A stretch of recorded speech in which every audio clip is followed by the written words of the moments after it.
When I think about the history that's come out of here in the last 50 years, it really is awe-inspiring.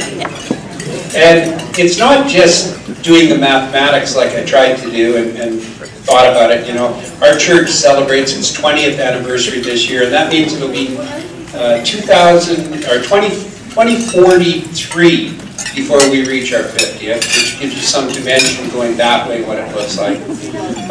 The concept that I was 10 years old when this church was founded, another one, which is quite something.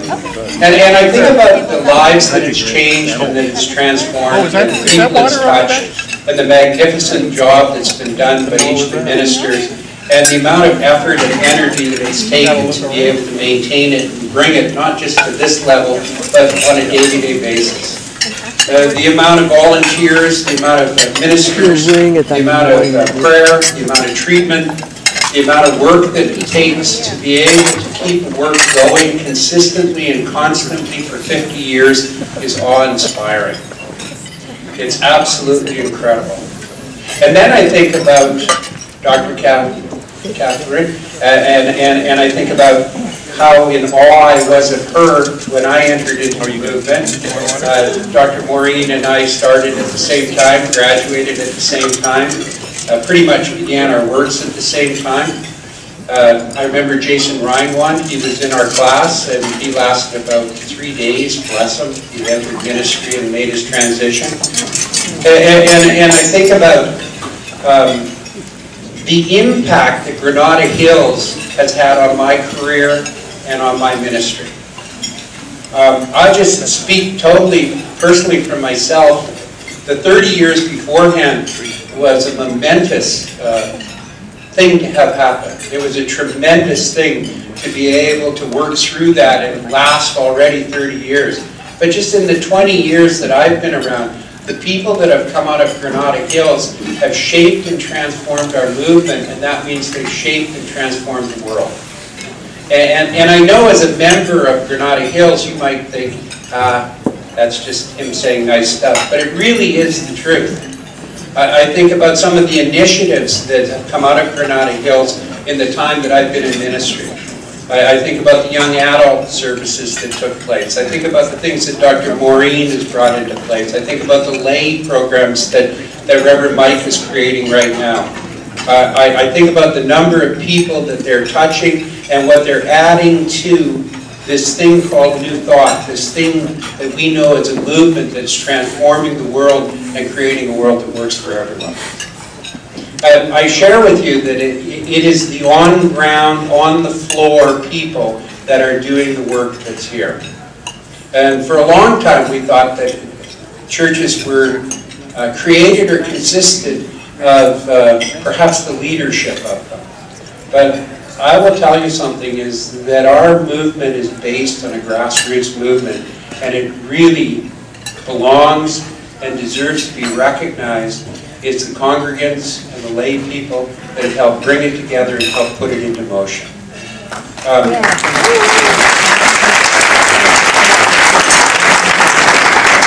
As ministers, all we get to do is be the sharp point at the end of the arrow.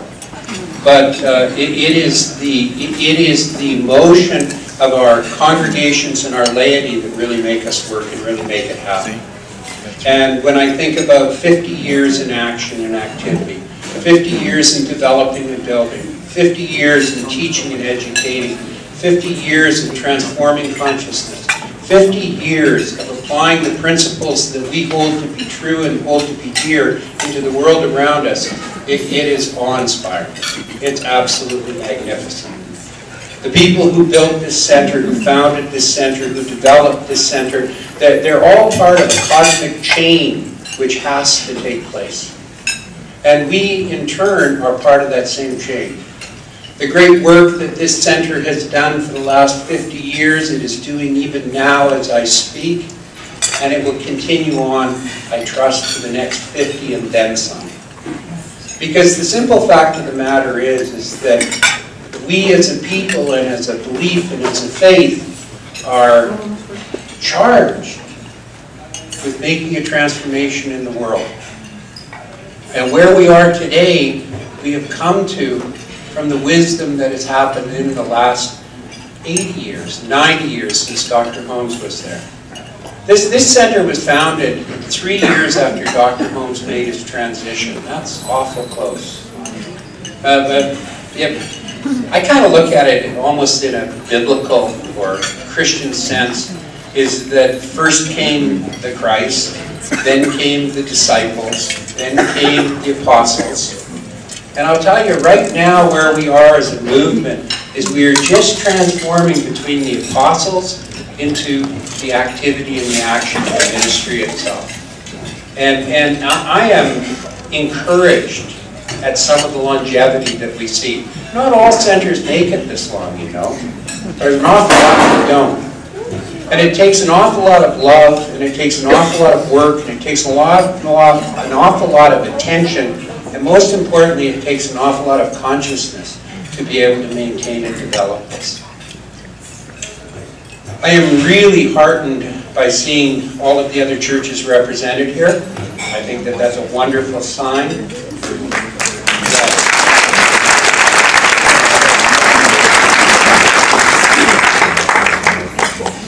And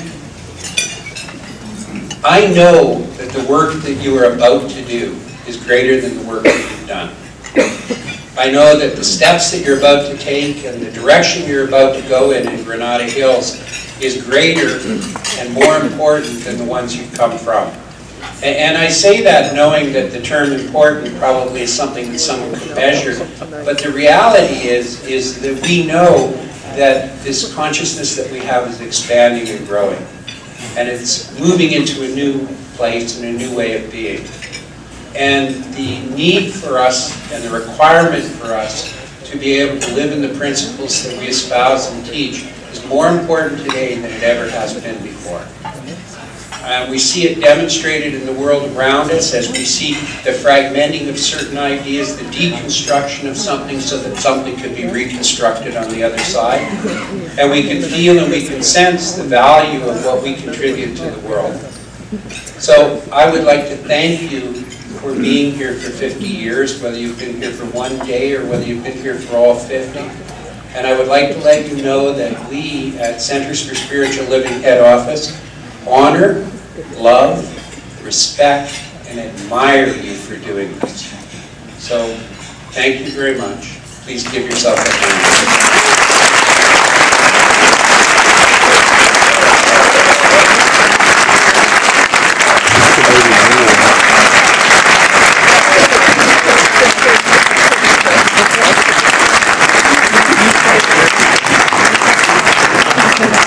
Thank you. Dr. Jane Gordon, one more time. Thank you.